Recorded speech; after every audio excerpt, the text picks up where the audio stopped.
Good morning. Yeah, Bellevue's police chief said they've had some very alarming reports of members of the community, Asian members of the community being harassed and possibly being targeted because of the coronavirus. And if that's happening, they want to hear about it. They want Asian Americans to report any harassment of any kind. Now, Chief Steve Mylett said that the department has heard through social media and other channels that community members are being targets of hate crimes and being blamed for COVID-19, but very few are actually following through and filing a police report.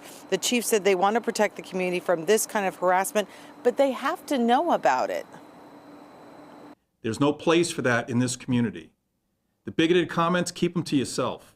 Nobody's to blame. No one person in this country is to blame for COVID-19.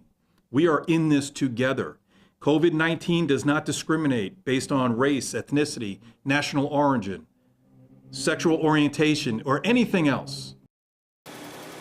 And the chief says they've actually only had one report since January. Now, if someone is actively threatening you, call 911. If the situation is over, you can call the non-emergency line to make a report or go online to bellevuewad.gov and make sure you file a report. Bellevue's police chief says he's convinced this is happening in the community, and he says officers are prepared to investigate. They're involved to make arrests for anyone who might be involved in a hate crime. It's certainly a stressful time, but it does not give anyone the right to target other people, especially because of their race, and try and blame them for something that is definitely not their fault.